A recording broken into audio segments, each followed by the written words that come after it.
USAID की funding का विवाद अब गहरा गया है। यूएसएआईडी फंडिंग को लेकर कांग्रेस और बीजेपी आमने सामने आ गई है। यूएसएआईडी फंडिंग मामले पर बीजेपी ने कांग्रेस पर हमला बोला है। विदेशी फंडिंग से चुनाव में मोदी को हराने की साजिश हुई थी, बीजेपी बोलती नजर आई। बांग्लादेश को अमेरिकी फंडिंग मिलने की जांच हो, यहां पर जांच की मांग बीजेपी करती है। अमेरिकी फंडिंग मिलने की जांच हो। बांग्लादेश को जो अमेरिकी फंडिंग दी गई थी उसको लेकर यहां यूएसएआईडी की फंडिंग का विवाद अब लगातार गहराता चला जा रहा है। बीजेपी और कांग्रेस आमने सामने इस पूरे मुद्दे को लेकर। तो बांग्लादेश को अमेरिकी फंडिंग मिलने की जांच हो, ये बीजेपी मांग कर रही है। इस पूरे मामले को लेकर जांच हो कि क्या यूएसए द्वारा बांग्लादेश को फंड किया गया था, भारत को मिला है ये फंड या फिर बांग्लादेश को। अमेरिकी एजेंसी है, आपको बताएं, यूएसएआईडी, जिसकी फंडिंग का विवाद अब गहरा गया है। दरअसल यूएसएआईडी फंडिंग को लेकर अब कांग्रेस और बीजेपी आमने सामने आ गई है, एक दूसरे पर हमला बोल रही है, प्रहार कर रही है।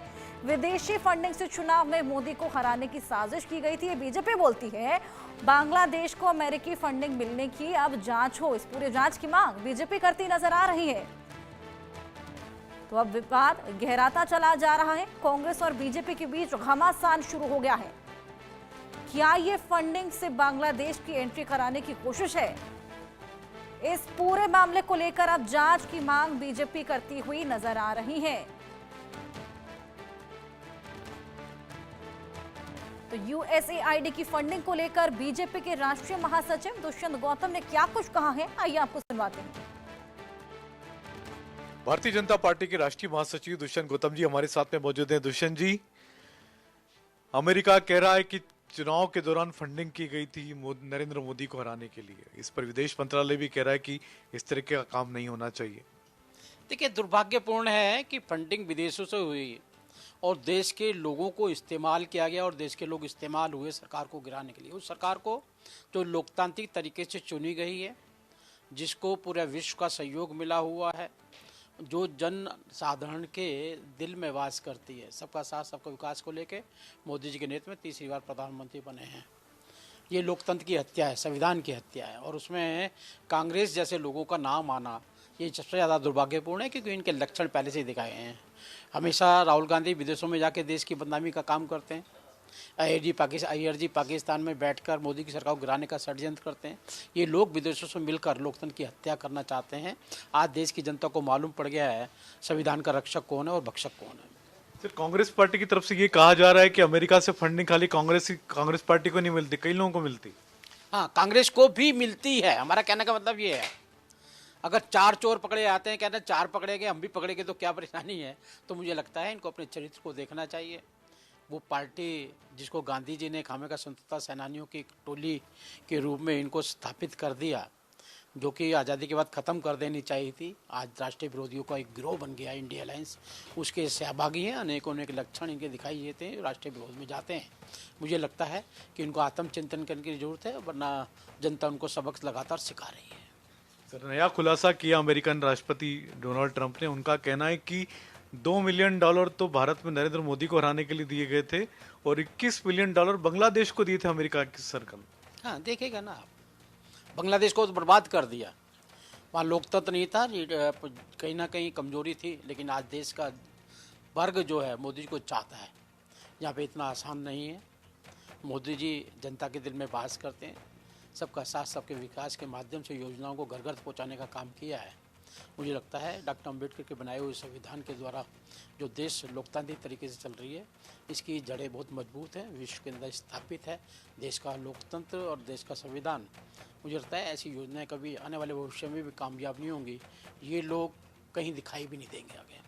ये तो दुष्यंत गौतम, जिनका कहना है कि राहुल गांधी और कांग्रेस पार्टी को अमेरिका से फंडिंग मिलती रही है और ये एक बार फिर से साबित हो गया है कि कांग्रेस पुरानी चोर है, पुरानी खिलाड़ी है। कैमरामैन अवधेश के साथ संजय शर्मा, इंडिया न्यूज, दिल्ली।